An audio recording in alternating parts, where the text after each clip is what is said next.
ആകാശവാണി.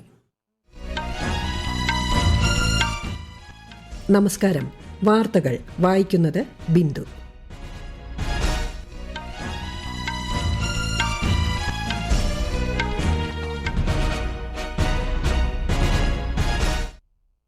പ്രധാന വാർത്തകൾ.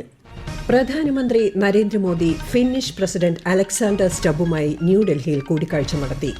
രാജ്യത്തെ 10 സംസ്ഥാനങ്ങളിൽ ഒഴിവ് വന്ന 37 രാജ്യസഭാ സീറ്റുകളിലേക്കുള്ള നാമനിർദ്ദേശ പത്രികാ സമർപ്പണം ഇന്ന് അവസാനിക്കും. പശ്ചിമേഷ്യയിൽ സംഘർഷം ശക്തം. ഇറാനെതിരായ ഡൊണാൾഡ് ട്രംപിന്റെ സൈനിക നീക്കത്തിന് പിന്തുണ നൽകി US സെനറ്റ്. ഇസ്രായേലിന്റെ ഡിമോണ ആണവ കേന്ദ്രം തകർക്കുമെന്ന മുന്നറിയിപ്പുമായി ഇറാൻ. 11ാമത് റെയ്സിന ഡയലോഗിന് ഇന്ന് ന്യൂഡൽഹിയിൽ തുടക്കം. കേരളത്തിലെ നിയമസഭാ തെരഞ്ഞെടുപ്പ് ഒരുക്കങ്ങൾ വിലയിരുത്താൻ മുഖ്യ തെരഞ്ഞെടുപ്പ് കമ്മീഷണർ ഗ്യാനേഷ് കുമാർ ഇന്ന് കൊച്ചിയിലെത്തും. ICC T20 ക്രിക്കറ്റ് ലോകകപ്പിന്റെ 2ാം സെമിഫൈനലിൽ ഇന്ത്യ ഇന്ന് ഇംഗ്ലണ്ടിനെ നേരിടും. വാർത്തകൾ വിശദമായി. പ്രധാനമന്ത്രി നരേന്ദ്രമോദി ഫിന്നിഷ് പ്രസിഡന്റ് അലക്സാണ്ടർ സ്റ്റബുമായി ന്യൂഡൽഹിയിൽ കൂടിക്കാഴ്ച നടത്തി. വിവിധ മേഖലകളിലെ ഉഭയകക്ഷി സഹകരണം ശക്തിപ്പെടുത്തുന്നതിനെക്കുറിച്ച് കൂടിക്കാഴ്ചയിൽ ചർച്ചയായി. ചർച്ചകൾക്കു ശേഷം ഇരു രാജ്യങ്ങളും തമ്മിലുള്ള നിരവധി ധാരണാപത്രങ്ങളാണ് കൈമാറുന്നത്. പ്രധാനമന്ത്രി നൽകുന്ന ഉച്ചവിരുന്നിലും ഫിന്നിഷ് പ്രസിഡന്റ് പങ്കെടുക്കും. 4 ദിവസത്തെ സന്ദർശനത്തിനായാണ് അലക്സാണ്ടർ സ്റ്റബ് ഇന്നലെ ന്യൂഡൽഹിയിലെത്തിയത്. രാഷ്ട്രപതി ദ്രൗപദി മുർമുവുമായും ഫിന്നിഷ് പ്രസിഡന്റ് ഇന്ന് കൂടിക്കാഴ്ച നടത്തും. രാജ്യത്തെ 10 സംസ്ഥാനങ്ങളിൽ ഒഴിവ് വന്ന 37 രാജ്യസഭാ സീറ്റുകളിലേക്കുള്ള നാമനിർദ്ദേശ പത്രികാ സമർപ്പണം ഇന്ന് അവസാനിക്കും. നാളെയാണ് പത്രികകളുടെ സൂക്ഷ്മ പരിശോധന. മാർച്ച് 16 നടക്കുന്ന തിരഞ്ഞെടുപ്പിന്റെ ഫലപ്രഖ്യാപനവും അന്നേ ദിവസം ഉണ്ടാകും. രാജ്യസഭാ തെരഞ്ഞെടുപ്പിനുള്ള 6 സ്ഥാനാർത്ഥികളുടെ പട്ടിക കോൺഗ്രസ് പുറത്തിറക്കി. അഭിഷേക് മനു സിംഗ്വി, വെം ചന്ദ്രശേഖർ റെഡ്ഡി എന്നിവരെയാണ് തെലങ്കാനയിൽ നിന്ന് നാമനിർദ്ദേശം ചെയ്തിട്ടുള്ളത്. ഛത്തീസ്ഗഡിൽ നിന്ന് ഫുലോദേവി നേതം, ഹരിയാനയിൽ നിന്ന് കരംവീർ സിംഗ് ബൌദ്ധ്, ഹിമാചൽ പ്രദേശിൽ നിന്ന് അനുരാഗ് ശർമ്മ, തമിഴ്നാട്ടിൽ നിന്ന് M. ക്രിസ്റ്റഫർ തിലക് എന്നിവരെ മത്സരിപ്പിക്കും.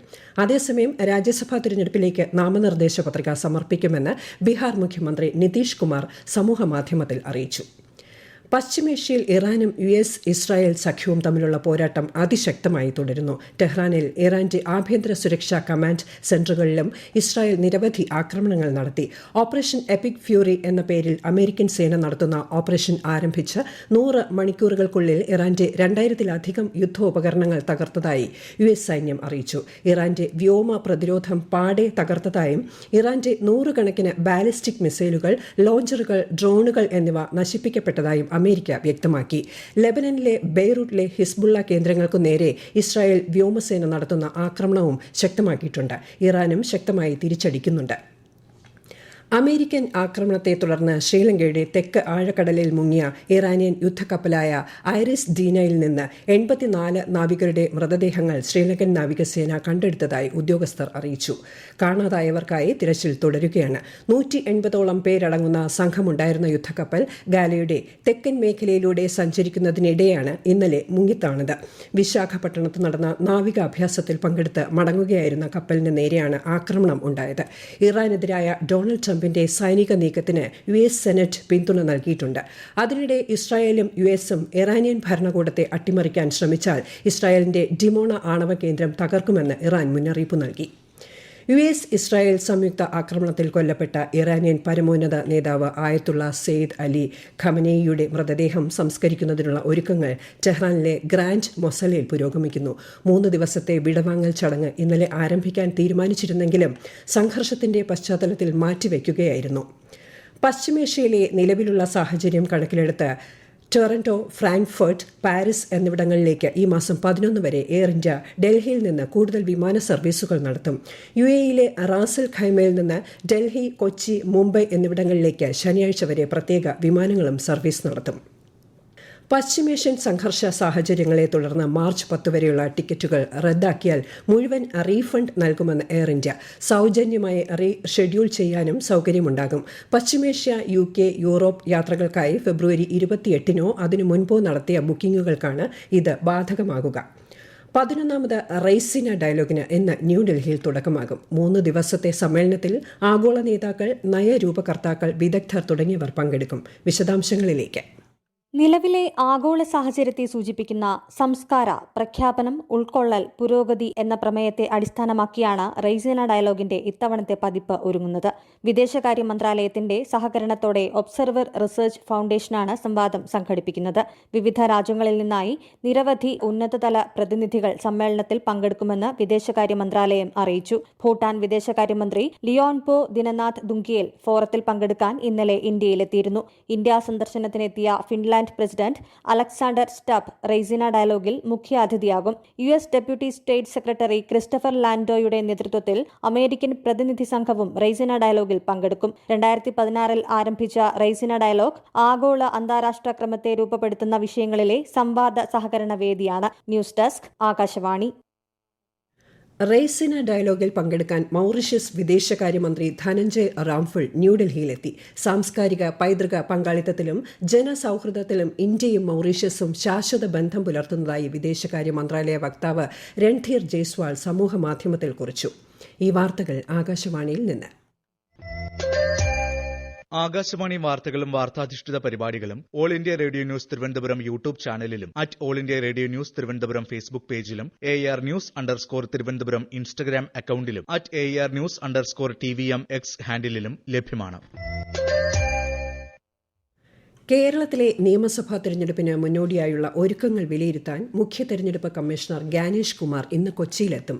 3 ദിവസത്തെ സന്ദർശനത്തിനിടെ ജില്ലാ തെരഞ്ഞെടുപ്പ് ഓഫീസർമാർ, ബൂത്ത് ലെവൽ ഓഫീസർമാർ എന്നിവരുമായി മുഖ്യ തെരഞ്ഞെടുപ്പ് കമ്മീഷണർ ചർച്ചകൾ നടത്തും. ഇന്ന് വൈകിട്ട് എറണാകുളം ദർബാർ ഹാൾ ഗ്രൌണ്ട് സന്ദർശിക്കുന്ന അദ്ദേഹം കന്നി വോട്ടർമാരുമായും സംവദിക്കും. കടൽ പായലുകളുമായി ബന്ധപ്പെട്ട അന്താരാഷ്ട്ര സിമ്പോസിയത്തിന് കൊച്ചിയിൽ തുടക്കമായി. കേന്ദ്ര സഹമന്ത്രി ജോർജ് കുര്യൻ ഉദ്ഘാടനം ചെയ്തു. കുഫോസിലാണ് പരിപാടി. ഇന്ത്യയിൽ മൊബൈലിന്റെ ആഭ്യന്തര ഉൽപ്പാദനം വർദ്ധിച്ചതോടെ മൊബൈൽ ഡാറ്റ ഉൽപ്പാദന ചെലവ് 97% കുറയ്ക്കാൻ സാധിച്ചതായി കേന്ദ്രമന്ത്രി ജ്യോതിരാദിത്യ സിന്ധ്യ. സ്പെയിനിലെ ബാഴ്സലോണയിൽ നടന്ന മൊബൈൽ വേൾഡ് കോൺഗ്രസ് 2026 മൊബൈൽ അനുബന്ധ ചെലവുകൾ തരണം ചെയ്യുന്നതിനെക്കുറിച്ചുള്ള സെഷനെ അഭിസംബോധന ചെയ്യവെയാണ് സിന്ധ്യ ഇക്കാര്യം വ്യക്തമാക്കിയത്. 10 years ago, 1 GB of data in India would cost $3 a GB. Today, 1 GB of data in India costs 9 cents. We have reduced the cost curve by 97%. And that enables wide participation across the length and breadth of our country. And technology in this sense has not merely been an enabler of connectivity, but has equalized opportunity. സംസ്ഥാനത്ത് SSLC +1 പരീക്ഷകൾക്ക് തുടക്കമായി. മലയാളം ആദ്യ paper പരീക്ഷയാണ് ഇന്ന് നടക്കുന്നത്. കേരളത്തിലെ 3031 പരീക്ഷാ കേന്ദ്രങ്ങളിലായി 4,17,497 വിദ്യാർത്ഥികളാണ് SSLC പരീക്ഷ എഴുതുന്നത്. ലക്ഷദ്വീപിൽ 386 പേരും രജിസ്റ്റർ ചെയ്തിട്ടുണ്ട്. ഗൾഫ് മേഖലയിൽ പരീക്ഷ നേരത്തെ മാറ്റിവെച്ചിരുന്നു. 2ാം വർഷ ഹയർ സെക്കൻഡറി പരീക്ഷകൾ നാളെയാണ് തുടങ്ങുന്നത്. ICC T20 ക്രിക്കറ്റ് ലോകകപ്പിന്റെ 2ാം സെമി ഫൈനലിൽ ഇന്ത്യ ഇന്ന് ഇംഗ്ലണ്ടിനെ നേരിടും. മുംബൈ വാങ്കഡെ സ്റ്റേഡിയത്തിൽ വൈകുന്നേരം 7 മണിക്ക് മത്സരം ആരംഭിക്കും. കേരളത്തിൽ പകൽ താപനില വർദ്ധിക്കുന്നതിനൊപ്പം അൾട്രാ വയലറ്റ് സൂചിക ഉയരുന്നതിന്റെ പശ്ചാത്തലത്തിൽ ജനങ്ങൾ ജാഗ്രത പാലിക്കണമെന്ന് സംസ്ഥാന ദുരന്ത നിവാരണ അതോറിറ്റി. പകൽ 10 മുതൽ 3 വരെയുള്ള സമയത്ത് നേരിട്ട് ശരീരത്തിൽ കൂടുതൽ സമയം തുടർച്ചയായി സൂര്യപ്രകാശം ഏൽക്കുന്നത് ഒഴിവാക്കണമെന്നും നിർദ്ദേശത്തിൽ പറയുന്നു. 290 ദശലക്ഷത്തിലധികം സ്ത്രീകൾക്ക് ബാങ്കിംഗ് സേവനങ്ങൾ എത്തിച്ച ഇന്ത്യയുടെ ബാങ്കിംഗ് പദ്ധതിയെ പ്രശംസിച്ച് ഐക്യരാഷ്ട്രസഭ. വനിതകളുടെ പുരോഗതിയിലേക്കുള്ള പരിവർത്തന പാതയാണ് ഇതെന്നും UN വനിതാ പോളിസി ഡയറക്ടർ സാന്ദ്ര ഹെൻഡ്രിക്സ് പറഞ്ഞു. നേപ്പാളിൽ പാർലമെന്റ് തെരഞ്ഞെടുപ്പിനുള്ള വോട്ടെടുപ്പ് തുടരുന്നു. കഴിഞ്ഞ സെപ്റ്റംബറിൽ നടന്ന യുവജന പ്രക്ഷോഭങ്ങളിൽ 77 പേർ കൊല്ലപ്പെടുകയും അതേ തുടർന്ന് സർക്കാർ രാജിവെക്കുകയും ചെയ്തതിനു ശേഷം നടക്കുന്ന ആദ്യ തെരഞ്ഞെടുപ്പാണിത്. 19 ദശലക്ഷത്തോളം പേരാണ് നേപ്പാളിൽ സമ്മതിദാന അവകാശം നിർവഹിക്കുന്നത്.